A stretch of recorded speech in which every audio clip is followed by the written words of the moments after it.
Bonjour à toutes et à tous, bienvenue sur Grand Lille TV, votre chaîne d'information régionale. En images en 8 minutes, en ce jeudi 29 novembre, voici le journal. Voici d'abord vos prévisions météo, avec encore une journée mitigée que l'on a à vous annoncer, des averses, des nuages ce matin, un temps sec cet après-midi, mais le vent va se renforcer jusqu'à 60-70 km par heure. Les températures, elles restent au-dessus des normales de saison, avec 12 degrés cet après-midi à Lille. On en reparle bien sûr juste après ce journal. Pour entamer cette édition, d'abord, la ville de Lille veut lutter contre la spéculation immobilière. Dès le 1er janvier, les appartements loués sur Airbnb seront plus contrôlés. Les Lillois souhaitant mettre leur logement sur cette plateforme de réservation devront se déclarer en mairie et ne pourront pas louer plus de 120 jours par an au risque de payer une amende de 10 000 euros.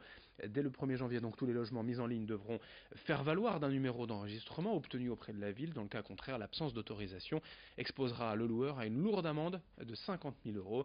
Cette politique menée également à Paris a pour but de limiter l'expansion d'Airbnb, ce qui nuit à l'offre des logements dans les grandes villes. Explication avec une adjointe au maire de Lille au micro de Xavier Silly. Nous ne sommes pas dans une volonté d'être complètement restrictif sur Airbnb. On sait que ça répond à la fois à un besoin économique parfois des propriétaires de pouvoir louer le logement qu'ils habitent pour pouvoir s'offrir des vacances ou même améliorer leur quotidien. Mais au-delà de 120 nuits, on est dans un autre type de location. Ça n'est plus de la location de son logement principal pour améliorer son quotidien, mais plutôt pour nous une véritable recherche de rentabilité locative. Et donc on est sur un changement d'usage, donc avec un règlement défini en fonction des zones où on habite. L'actualité ces jours-ci, c'est aussi ce 1er décembre, la 30e journée mondiale de lutte contre le sida. Plus de 35 ans après la découverte du VIH, le combat a bien sûr évolué, mais il est toujours d'actualité. En France, en 2016, 6000 nouveaux cas ont été décelés et des milliers de personnes meurent encore du sida à travers le monde. Aujourd'hui, pour autant, la maladie est devenue chronique pour certains. Vivre avec le VIH, c'est possible. Les traitements existent, ils sont plus simples et mieux tolérés par les patients. Mais être séropositif s'accompagne aussi souvent de discrimination. À travers cette journée, l'objectif des associations est donc de rappeler l'importance de la prévention et du dépistage. Explication au micro de Lucille Berthe Constant.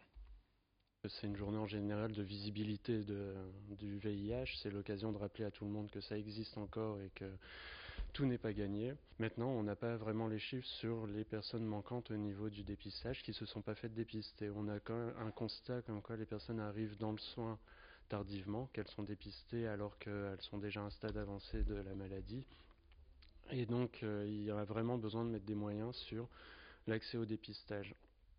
Et il faut réussir à cibler justement peut-être les personnes les plus isolées, les plus précarisées, les plus distantes, ou ça peut être aussi des personnes qui font passer la santé au second plan au niveau de leur vie.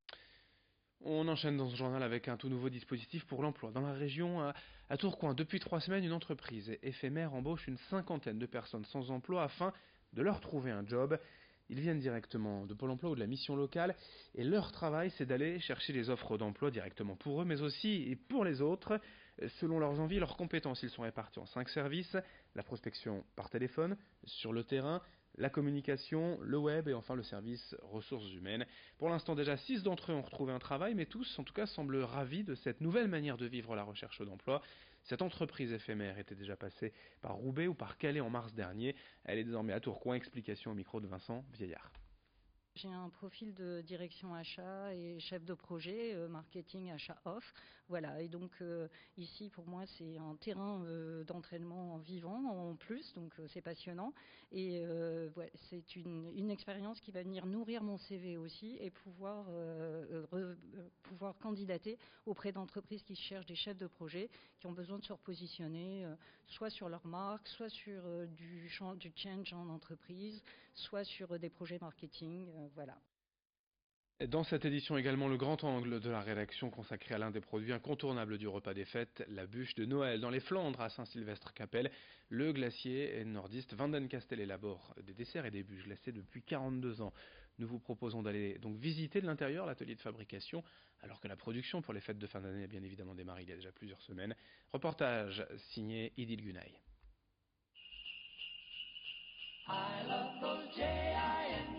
C'est une fête à la gourmandise pour les clients qui poussent la porte de cet artisan glacier. Sapin 3 chocolats, village du Père Noël à la crème glacée spéculoos et traditionnelle bûche de Noël vont émoustiller vos papilles. Des produits élaborés ici à Saint-Sylvestre-Capelle au cœur des Flandres. Chaque jour, une quarantaine de salariés élaborent les desserts qui trôneront sur notre table de réveillon. Une période phare pour ce glacier. Ça représente 30% du chiffre d'affaires annuel. Et donc, on démarre cette fabrication dans le courant du mois de septembre, en renforçant nos équipes de fabrication. Et en fait, on stocke nos produits jusqu'au démarrage de notre activité en point de vente, qui se situe aux alentours du 15 novembre, selon les années. Ça nous permet de lisser cette fabrication sur en gros un petit 3 mois, et l'ensemble va être vendu sur 1 mois dans le courant du mois de décembre. Au total, 110 000 gâteaux glacés dont 70 000 bûches vont approvisionner 12 points de vente dans les Hauts-de-France à l'occasion des fêtes de fin d'année. Un rythme de production soutenu tout en privilégiant la fabrication manuelle et les produits locaux. Dans un produit de chez nous, une crème glacée Van Castel, il y a 60% de lait entier qu'on achète ici dans une ferme qui est basée à Saint-Sylvestre-Capelle, à 1 km de notre site de fabrication. Il y a 20% de crème fraîche qu'on achète également ici dans la région. Et après, il y a 5% d'œufs, des œufs qu'on casse ici nous-mêmes et qui sont achetés à Dunkerque. Alors la bûche phare chez nous, c'est la bûche spéculoos chicorée, qui est très emblématique de la région avec les produits qui sont très locaux. On y retrouve du spéculoos et de la chicorée qui vient d'Orchy. Et après, les produits incontournables, c'est les produits qui sont des parfums assez classiques. On retrouve la vanille framboise, on retrouve la vanille chocolat. Un savoir-faire qui fait fondre petits et grands depuis plus de 40 ans.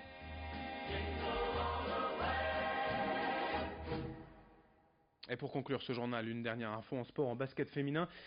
Pour le SBV en Euroleague, une défaite hier à domicile 45-48 face aux Polonaises de Polko. Vichy et les Villeneuvois sont désormais 4e au classement de leur groupe en Euroleague. Fin de ce journal, merci à vous de l'avoir suivi jeudi 29 novembre. Dans un instant, d'autres infos à suivre sur Grand Lille TV. Très belle journée à vous.